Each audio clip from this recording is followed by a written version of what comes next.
Well, hey folks, and welcome to Solarcabin channel. I've got what I hope is an interesting video for you, and I've been doing a series of videos on questions that people ask me that I think a lot of people would like to have the answer for.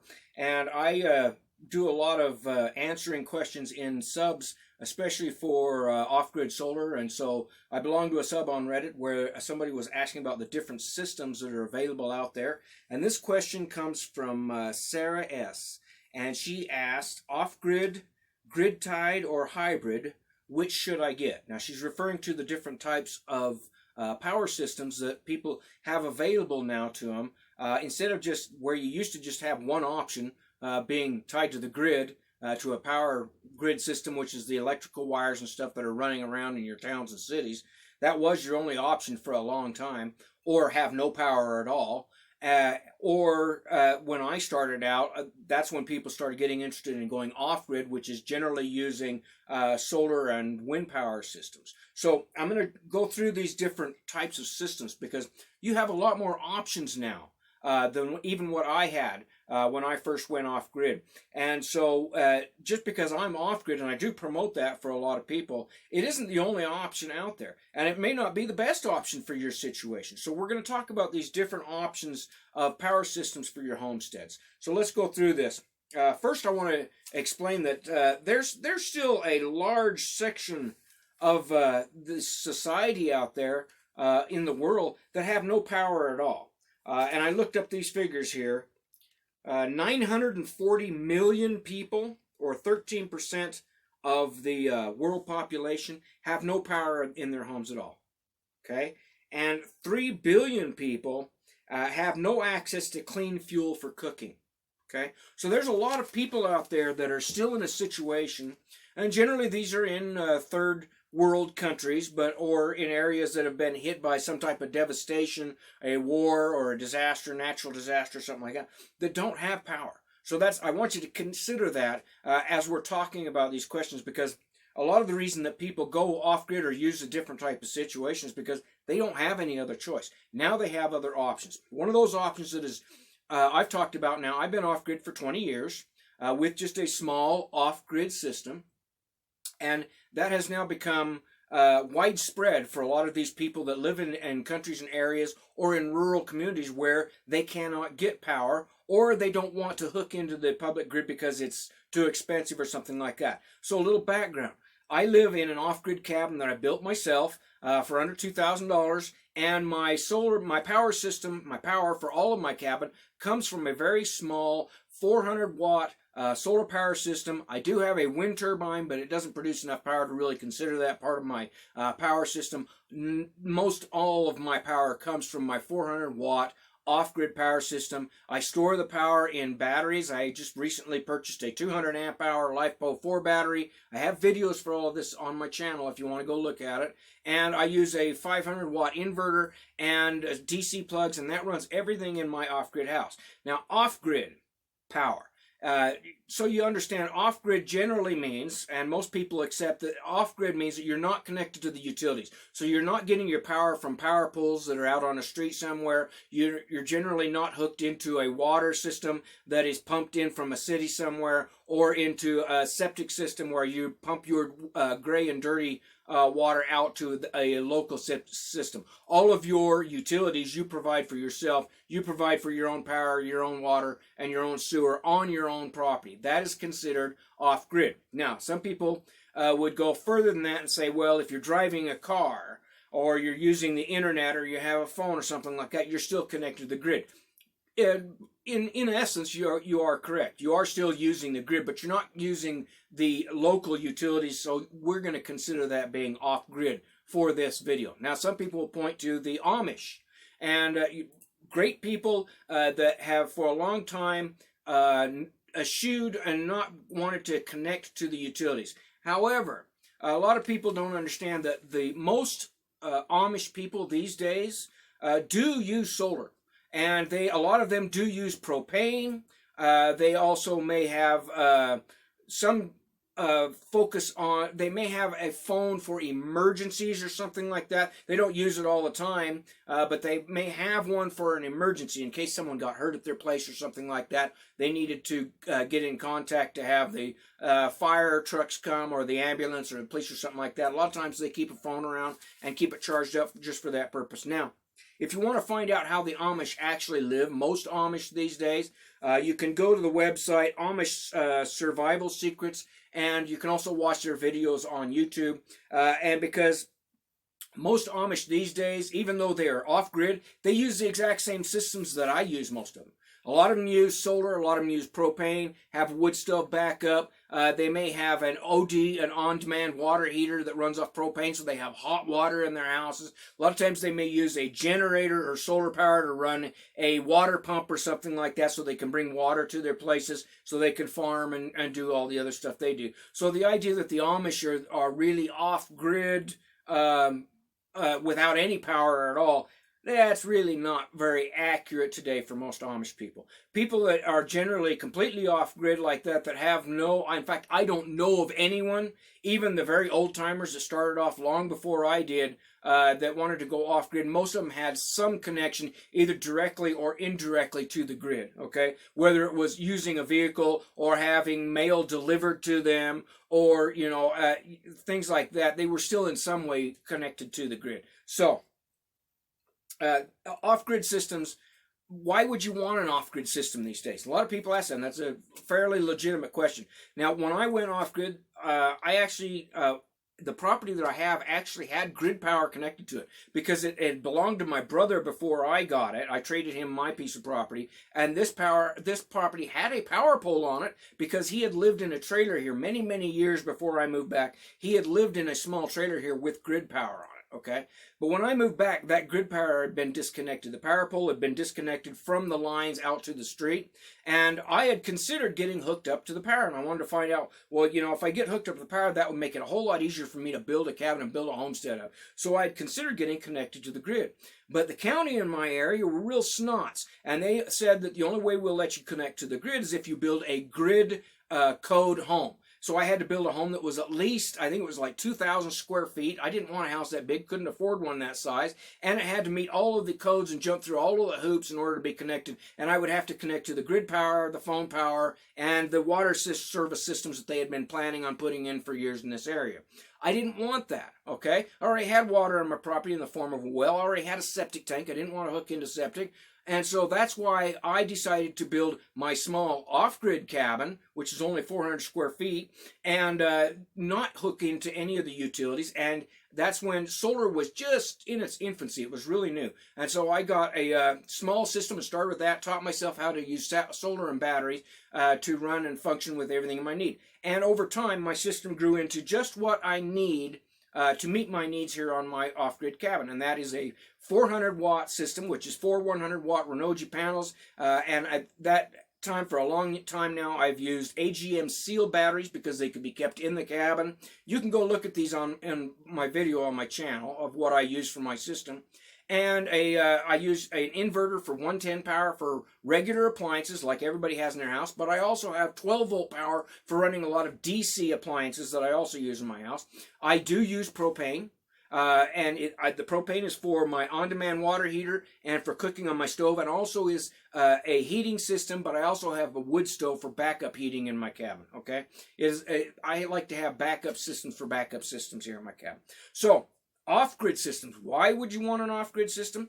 A lot of people don't have access either because it's too expensive or because there's just no power poles. They don't have access to it. A lot of people are moving into areas, especially in the rural areas, where there are no power lines accessible. They may be back in the boonies someplace and you just can't run a power line, or just too expensive to get power. So that's one of the reasons that we have off-grid systems. Another reason a lot of people decide to go off-grid is, like me, after I had to run in with the county, is I don't want anybody controlling my power and telling me what I have to do on my own property. And a lot of off-gridders kind of feel that way, is they don't want the county, they don't want a monthly bill that people could disconnect you from power as a way of controlling and having power over you, is by controlling your power. So one of the benefits and one of the pros of an off-grid system is you own your power system, Okay, and that's the most, I think, the main reason a lot of us go off grid is we want to own and control our own power system. We don't want Big Brother or government telling us what to do on our own property.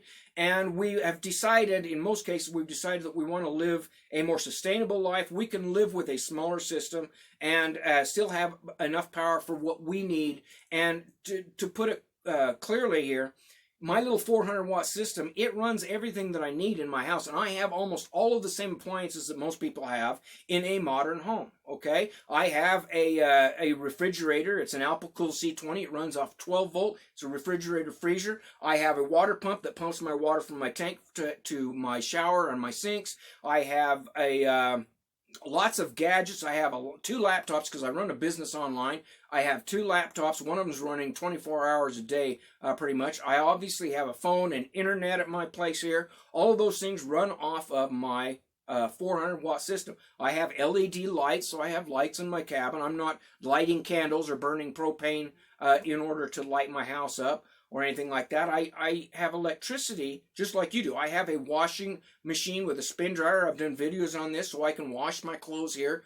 Quite convenient. Just put them in like a regular washer. It is smaller than a regular house system, so it might take me 2 or 3 loads. But, you know, I live off-grid. I don't have to change my clothes to go to work every day like a lot of people do. So, you know, I'm willing to make a few small sacrifices to live in a sustainable cabin with an off-grid system and not have someone else tell me how I have to run power in my house. So that's the pros of having an off-grid system. The cons are generally it takes more education and more knowledge to keep an off-grid system running. You're going to have to learn how solar works. You're going to have to learn how a wind turbine works. You're going to have to learn how batteries work, especially batteries, because if you don't understand how batteries work, and there's different types of batteries out there now, if you don't understand how they work to store power, you're going to end up end up being very expensive because you're going to ruin batteries by not running them correctly. You could also have risks if you don't use your batteries correctly. Like some batteries can be used inside, AGM seal batteries and the LiPo 4 batteries, they can be used inside your houses, but flooded lead batteries should never be used inside a house because they off-gas toxic chemicals that could be very dangerous for your health. So that's the sort of knowledge you're going to have to know. You're going to have to know some basic electricity of what AC power is and alternative power is, what DC power is, direct power is, and you're going to have to you know, understand wiring a little bit, but it's not hard to learn. You can go to my website or you can go to my channel and you can get that information to understand a basic off-grid system, which is what I've been teaching people for 20 years now. Or there's other sources out there. There's a lot of good books and videos on YouTube, some of those from my students out there that are now teaching other people how to set up their off-grid systems. But make sure that you do it safely. And if you have that knowledge, then you don't really have a lot to worry about. Off-grid systems are not hard to do, but they do take more knowledge. And that's one of the cons, is that you're going to have to educate yourself to understanding off-grid systems so that you can do it safely, and so that you know, if something breaks down, you'll know how to fix it.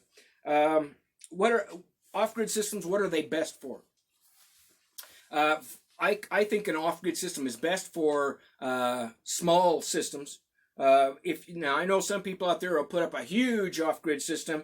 You know, I know people that have like a 20 kilowatt system and power wall batteries all over. They have a lot of money too. I don't think that's really sustainable, because at some point solar panels do last anywhere from 25 to 30 years in general, but at some point you're going to have to replace the panels, you're going to have to replace the batteries probably even more often than that, and so that's really expensive. So you have to wonder, is that going to be sustainable throughout my lifetime? A small system like mine, not that much expense. A 400-watt system like mine, you can put together all of the components for right around $1,300 today. Whereas a bigger system could cost you into the thousands and thousands of dollars, and you have to consider, if you have to replace that equipment, is it going to be sustainable? So off-grid works really well for small systems. It also works really well for people that are living in their vans. We call them van dwellers, or RVers are now putting small solar panel systems on their vans or their RVs or campers, and they're using those to power everything that is in their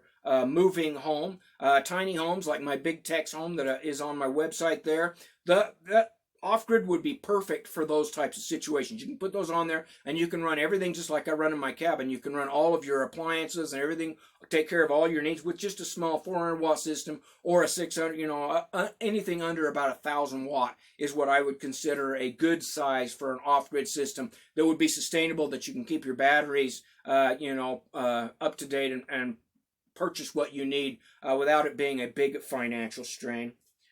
Also, for people that are considering that they want to be sustainable, and there's a lot of people that are now really concerned with obvious reasons about the environment. They want to make sure that they're not a burden on society. They want to be taking care of their own needs and be sustainable. That's where a small off-grid system can really be beneficial for your homesteads. And so a lot of people are concerned that even though they could get hooked to the grid power, they're deciding, no, I don't want to get involved in that because of, we'll talk about this, because of where the power comes from for the grid.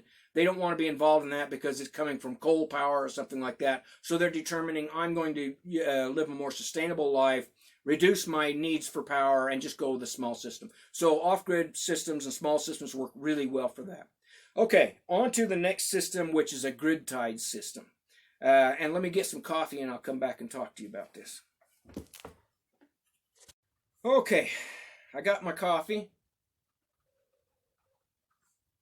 So now we're going to talk about grid-tied systems. Now, this was a system that wasn't available when I first went off-grid over 20 years ago. There wasn't any states or areas where they were setting up large, would allow you to set up a large system and then tie it into the grid. And that's what a grid-tied system means. That's tying in, usually solar, could include wind power, but usually it includes tying in solar panels to your grid system. The home is connected to the grid, but then the grid-tied system does get power from the sunlight on the panels, and that powers a lot of your appliances and everything in your home. But then when the sun goes down at night, or if there's no sun during the daytime, the grid system feeds all of your appliances.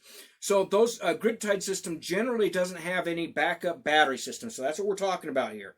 A grid-tied system is generally solar panels, possibly with a wind turbine, but generally solar panels, and the home is also connected to the grid. When the sun is shining, you're using power from your solar system. When the sun isn't shining, you're using it from the grid. That's a grid-tied system. And that option wasn't even available when I was going off-grid. In fact, it didn't happen until probably about, I think the first grid-tied systems came probably about 7 or 8 years after I was already living off-grid. Then a few states, I think California is one of the first, started approving people to, and they come up with these systems so that it would be safe. And I can understand why they didn't want to do it before that, because the panels in that were kind of sketchy, and the systems that we're using were kind of sketchy. But some very intelligent engineers got together and says, hey, let's create these the technology that goes with these panels now, so that we can connect them into the grid safely, and that way people can use their solar panels on their homes. That would reduce the burden on the grid system, so it's good for states. So that's one of the reasons that it happened, is because it actually was financially beneficial to the states. That so if people weren't using as much grid power, then they wouldn't have to build more power plants, which is expensive and also creates pollution. And so it also would benefit the power companies because it's expensive to run grid power. And so a lot of states decided then that, we're going to look into this. And so over time, more and more states, I think pretty much every state now has a system for you to get a grid-tied solar power system approved. And the federal government is now providing incentives, and so are a lot of states, which is really important because it helps pay for that system, because grid-tied systems are generally larger systems.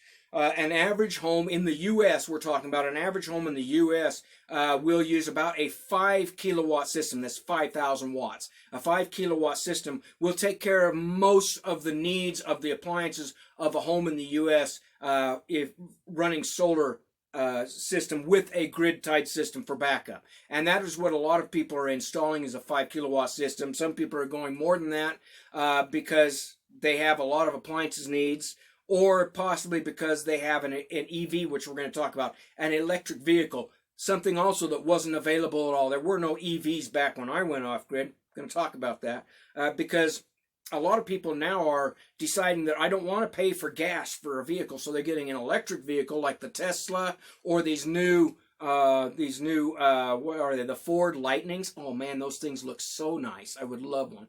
But a lot of people are getting an EV, and they want to be able to charge that without having to use grid power, and so they're getting a bigger solar power package system put on their home so they can charge up their electric vehicles and run their houses while they're also feeding power back to the grid when they're producing excess. And that's how a grid system, a grid-tied system, it can be really beneficial, because in some states, not everywhere, but in some states in the U.S., they will actually take the power, the excess power that you're producing from your solar panels that are on your roof, and they will take that off of the amount that you will owe for grid. And so a lot of people end up zero utility bills at the end of the month when they have a grid-tied system, or very minimal or small amount that they have to pay. And it used to be at some point where they would actually pay you, it would turn your meter backwards, and they would actually pay you for producing excess power into the grid. Not happening that much anymore. I don't know of any states now that are still paying people to produce power, but they will zero out your bill. And so a lot of people out there pay no utility bills because they're grid tied, and the system basically can pay for itself. In most cases, your payback on a grid tied system is going to be between 6 and 10 years. If you have a much larger system, the payback, of course, might be longer than that. But for an average system to power an average home, your payback for the solar panel to have it installed, put on your house and everything like that is going to be somewhere between 6 and 10 years. And the cost for a 5 kilowatt system in the U.S., again, is going to be right around $10,000 with the federal rebate. And if you're getting state rebates, some states have great rebates. If you're getting a state tax rebate, you may even get it a whole lot cheaper than that. But on average, 5 kilowatt system for a grid-tied home right now is going to cost you right around $10,000 with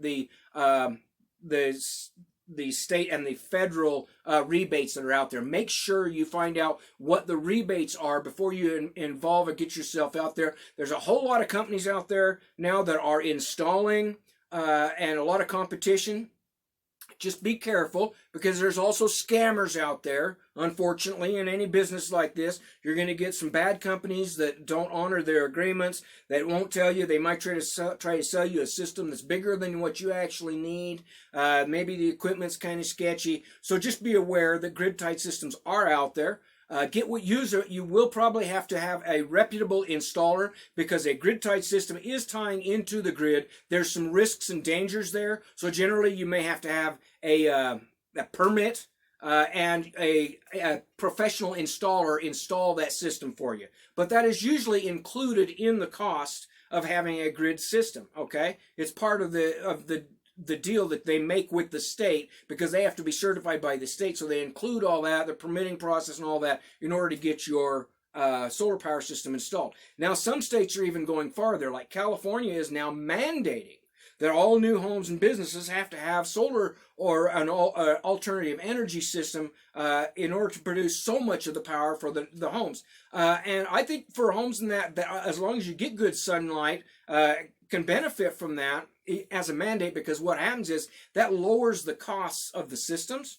And so it is also included with the loan for the home. So it is spread out over a much longer period of time. So your period of payback for it is included in the loan for your home, because the solar package is just there when you buy the home. It's included with it. And so it's paid back over 30 years instead of the 5 to 10 years that they generally contract for. And so it's going to be paid over a longer period of time as part of the house package. You're buying a house and you're buying your power system, and in most cases, like in California, that will also include an EV, an electric vehicle hookup in your garage, so you can plug in your electric vehicle, and it's all included in your house package. You don't have to worry about it. Okay, pretty good deal. And more states, I think there's like 8 or 10 states now that are also going to start mandating that new homes and new businesses will have solar power. Now again, these are grid-tied homes. These, in general, these do not have a battery backup system. Now, the pros of a grid-tied system is, for one thing, you can get a much larger system. So if you want to run all the big appliances that you do in a regular house and you want to charge up an EV vehicle, then you probably ought to go with a grid-tied system, okay? But there again, are you really being sustainable if you're buying a system and using appliances that aren't very efficient? you may want to go with a more efficient system, like the 5 kilowatt system, and learn to live within your means and use appliances that are more efficient. But, you know, people have more money than sense these days, so they'll get a humongous system as big as they can possibly get, you know, that you can see from space, if they can do it. So just keep that in mind and be reasonable with how much power you actually need. The cons. The cons for a grid-tied system is, one is that you're still connected to the grid. Okay, so you're going to have a contract with the utility company. They still control your power system and can determine how big your system is, when it can be used, how it can be used.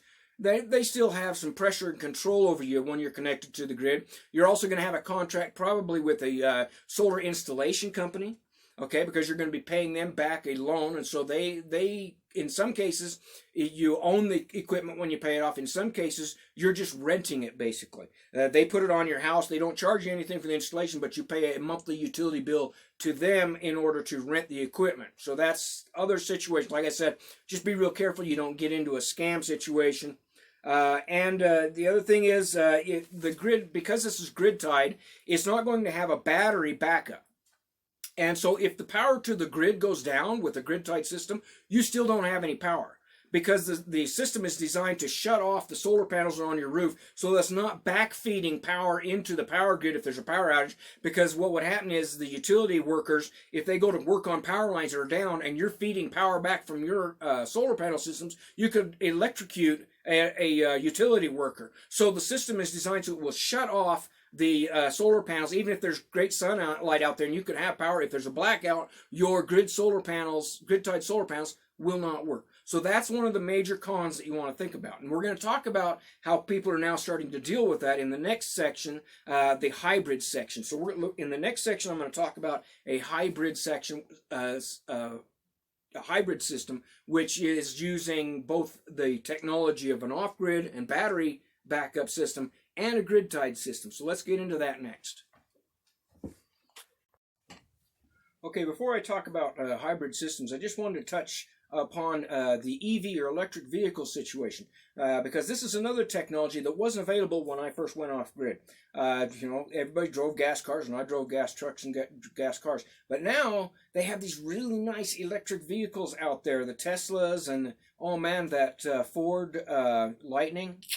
Boy, I'd love to have one of those. But if you're off-grid, and this is one of the cons, if you're off-grid, your system is probably not large enough to recharge an electric vehicle like a Tesla or one of the large cars or trucks that are now coming out, they're electric vehicles. However, what you can do, and something that I did this year, is you can get you an EV bike. And I have an electric bike that has a 350 watt motor, is made by Mitaku, and I've done videos on it on my channel because I wanted an electric vehicle as a backup in the event if I can't get gas for my truck or my cars or something like that. I still need to be able to get the 10 miles to town to get me some groceries and supplies possibly. Plus I just thought, you know, if I'm off grid, then I should probably be reducing the amount of gas and fuels that I'm using as much as possible. It also saves me a whole lot of money. So I got me a 350 watt EV bike, and that thing charges up just fine off my 400 watt system. In fact, it charges up in about 3 hours, and then I can ride 30 miles back and forth to town to get whatever supplies I need, or I use it a lot just to go recreating, and I have a trailer. I put Tazzy in the trailer, show you this in my videos, and take her around to just go recreating around my area here. So you can have an electric vehicle even with a small 400 watt system like I have and living off grid if you're interested in doing that. So I just wanted to throw that out there. Now, the next system we're going to talk about is a hybrid system. Now, a hybrid system is basically a solar panel system that also has batteries connected to it. And generally, instead of just a grid-tied system in which if the power goes out at the grid, your system is shut off completely, with a backup hybrid system, you'll have something like what they call a power wall. You might be familiar with this. Tesla makes power walls. I think there's some other companies out there now that are making a lithium battery type power wall system for storing power. Now, what the benefit of having a hybrid system is, if the grid power goes down for whatever reason, a natural disaster, or somebody ran into a power pole in your local area, instead of your power system being completely shut off, like if you have a grid-tied system, your system will have an automatic switch that will switch it over to power your home from batteries. Okay, and the batteries can last, if you have a Powerwall system, you've got enough power stored in those batteries to at least last you a day. In most cases, may last you a week. It depends on how much battery backup system you have installed. Okay, and these are generally installed with the package. You buy your solar panels and everything for a grid-tied system, and then they will also attach a Powerwall system in. Usually the Powerwall is put in your garage or someplace like that. That is a backup system, and that is kept charged up when your sunshine is shining, and then if you have a blackout, it will switch over and power your home from the batteries until such time as the grid comes back on, and that way, this type of hybrid system gives you some security in the event of a blackout. And that's why a lot of people now, after the Texas blackout, which ended up in the death of almost 700 people, a lot of people have decided that they need to have some type of backup system for their power systems in the event of a natural or man-made disaster. And you could call Texas a little bit of both there. And so a lot of people are investing in solar, but now they want a hybrid system, not just an off-grid system, or not just a grid-tied system or an off-grid system. They want a hybrid system that is batteries along with their solar panels on their roof and their grid system. That way they basically have a backup for the backup. And I think that's a great idea. And in fact, if I was in a home that already had grid power and I was going to install a grid-tied system, I would absolutely want a backup power hybrid system with batteries, so that if the grid goes out, I can still connect to or still use power from the batteries to run everything in my house until the grid power comes back on. Now, there is another way to do that, and we're going to talk about that. If you are already grid connected, and let's say for whatever reason maybe you don't get great sunlight, or maybe you just don't want to, maybe you're not planning on staying in the house for many years or something like that, so you don't want to invest in a large grid power system, solar panels on your roof. You can still use an off-grid system like my 400-watt system.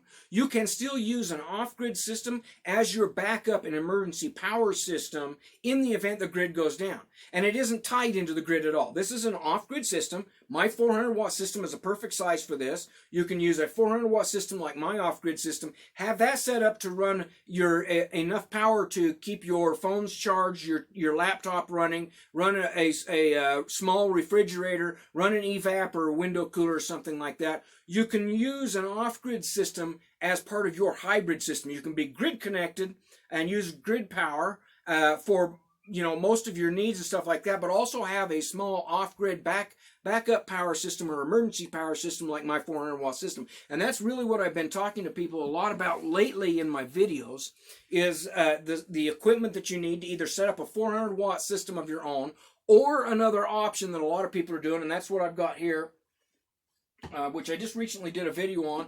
This is the GenarArc portable power station, and you can also get one of these if you don't have a lot of electrical experience, and you may be moving from a house, so you don't want to put up solar panels on your house or whatever. You can get these portable power stations. This is a 1,000-watt portable power station with over 1,000 watt hours of power, or what they would consider probably about an 80 to 85 amp hour lithium battery inside it. It has 3 AC outlets, and it has a bunch of DC outlets. You can go watch the video on this unit, but these can also be recharged from sunlight, so you can plug in a couple 100-watt panels to this, recharge it, or you can recharge it from your AC power, or you can even recharge it from your vehicles. And then you have, this is a backup. This is basically my power wall for here at my cabin here, because I can still have a blackout at my cabin. Only what happens is during the winter, a lot of times I will get really cloudy days, and I may go 3 days without a lot of good sunlight, and so my regular system batteries, they may drop down and be so low that I can't run certain things, and so I have to start turning off appliances. That's when I can pull this out, plug in my appliances like my laptop, my refrigerator, stuff like this, and this has enough power stored in the battery that it will last for like 3 days. I highly recommend either that you have a small off-grid emergency backup system like my 400-watt system, or invest in something like this, like one of these GenarArcs or one of the other brands. I'm not pushing or promoting any specific brand, but you can get one of these power portable power stations, and it will usually get you through at least basic needs for keeping communication on, keeping a refrigerator running, and cooking of basic meals and stuff like that. You can use one of these for, and it will get you through 2 or 3 days. Don't end up in a situation, what I'm pointing out, don't end up in a situation where you have no power in the event of a blackout. Like happened in Texas that killed over 700 people, or happens all the time in areas where they simply don't have any backup power for the power grid, and you could be stuck in your home for a few days, a few hours, or a few weeks, okay? So have some type of power system, backup power system. So that is basically what a hybrid system is. A hybrid system can be either your grid-tied solar panels are tied into a Powerwall battery system, so that it's storing power in the event of a backup, or it could be an off-grid or backup system like this, or like my 400-watt system that you can use, and that still offsets. If you have a 400-watt system like mine, that you can use that to run all kinds of stuff, recharge all your gadgets, run your laptop, run an evap cooler, run all kinds of appliances in your house, run directly from that system instead of plugging into your wall system. You can run off your off-grid system, and that will still reduce your power bills. So I want to make that clear, that when you have a small 400 watt or whatever off-grid backup system, you can use that for all kinds of stuff as long as the sun's shining and you have battery backup on it, and that way you can reduce your grid power system. You may even be able to replace it but stay connected to the grid just in case you want to use the grid power for something like running a washing machine, or you have a big deep chest refrigerator or something like that, or a water pump that requires a lot of power. You may need the grid power from to run stuff like that, but you can run everything else off the off-grid system. Okay, so those are how hybrid systems work. And the next system wasn't really asked about, but is now, I think we need to discuss this a lot, because it is also an option, something a lot of people want to consider. A lot of people, maybe you don't live in an area where you get good sunshine at all. And there are states and places around the world that just don't get great sunlight. And so is it worth it investing in putting solar panels on your roof if you're not going to get good sunlight? Or in a situation where maybe you're not going to be living there long enough to make it pay to invest in putting solar. Maybe you're renting a house and you can't put on solar or something like that. You do have another option. And this is still a really good option and something for people to consider. And this is called a green cooperative. Okay, and basically, I'm coining that term, a green cooperative, because my folks, when they first moved to this area, they were living on homestead land, and there was no power grid. Okay, and there was no funding for it. There wasn't any federal or state funding that was coming in to put up a grid power. So what the locals did in a lot of rural areas all across the United States, and I think in other countries too, they formed a cooperative. And what they did is they went to all the people and said, okay, you want power to your homes, all of you kick in a certain amount of money and you will become stockholders or shareholders in a cooperative, and then we will use that money to invest in building a power system. And usually these power systems were small hydroelectric dams. In my area, it was called the Moon Lake Electric Association. My parents paid into it to help establish it, and then everybody shared in the power. So everybody got power. Now, my folks' house, when they first got power, all they got is 110 volt power. There was no 220 volt power back then, okay? All they got is 110 volt power, and if you plugged in more than one or two things into it, you would generally blow out the fuse, because the houses just weren't designed for any power like that. But they had power, and so they could start doing things like they could have a TV if they needed to for communication and find out what's going on in the world. Or in most cases, what they had back then when my folks were growing up was probably just a radio. And that was probably the only power appliance they may have in their house. But then they started getting, they adapted the system and they added more money to it and put more into it so that people got 220 volts and they could run all their electric lights and their appliances and washing machines and everything like that. So it tremendously built up the community, made it a lot safer, and the people basically owned it. My folks and the people that invested in it owned it and became shareholders. And later on, as more people, thousands and thousands of people got involved in these cooperatives and were building homes and building onto it, my parents started getting paid back from what they call residuals from belonging to that cooperative. Okay, that's how a cooperative works. And now you're seeing this start again in a lot of, especially in rural communities, where now companies are developing renewable energy like solar panel and wind farms, and they're building those, and then they're going to the community and saying, okay, if you are an early investor, if you will invest in this so we can afford to put up this solar or wind farm, you will become part of the cooperatives, just like my parents were. You will own a share in this, and then it will pay you back, and you will be able to connect into this so that your power is coming from a renewable energy source. And a lot of communities where they may not, it may be a new community in an area where the counties and states haven't established grid power yet, are now setting up their own community grid systems where they're setting up these green cooperatives for themselves, is where companies will go in and say, hey, we'll install the system. Your entire community just needs to be involved in it, and then you'll have your own power system. Now, this is good because the homes themselves don't have to install solar or wind.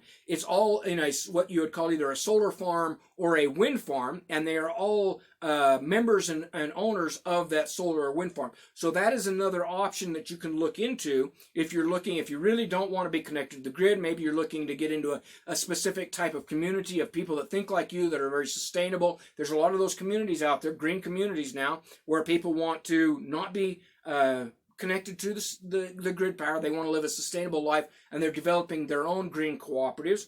And in some areas, the states are actually establishing green cooperatives. And another option that you may have now is states are rapidly transitioning to renewable energy. So we've got huge solar farms and huge wind farms now being built all over the country. Offshore wind, onshore wind, solar panel, and some geothermal and some other sources are now really coming online. So you have more options now. Even if you decide you're going to stay grid connected, find out what the options are, because a lot of cases, if your power is coming from a renewable energy source already, it's probably going to be cheaper than being connected to coal or natural gas. It's also better for the environment because you're not producing the toxic fumes from a coal power plant. Let's face it. Yeah, I think I got the numbers here. It's how many people died from coal power plant? Yeah, about 800,000 people a year die from pollution from coal power plants. Okay, so whether you care about the environment or climate change or anything like that, you ought to care about your health, and especially your children's health. Because here's one of the situations that I don't often talk about, but when I was a kid, I had really bad asthma, and we were living in the city up until I was about 8 years old. And I had asthma, and the doctor said, if you don't move this kid out of the city, he's going to end up dying because of the air pollution in the city. And that's the reason that my folks uprooted my family and moved us all out here to the country where I live now, is because of pollution. And most of that pollution, that air pollution, was coming from the exhaust from cars and from coal power plants that were just polluting, and it settled in the valley in the city where we was at, and it was killing people. And it kills about 800,000 people a year, and especially children that have asthma and people with breathing conditions especially. So that's a really good reason to try to get your house, even if you're going to stay on grid power, is to try to get your house onto a renewable energy system, whether it be a solar farm or a wind farm or a geothermal farm, whatever it is that's available in your area. And you can research and find that out for your states. And a lot of states now, because they are rapidly increasing and installing solar and wind farms, you may find that there is green power in your area. And you may have an option, some states have an option where you can pay to have green power come to your house, and it offsets that, and it increases the investment in that energy so that they can install even more of that.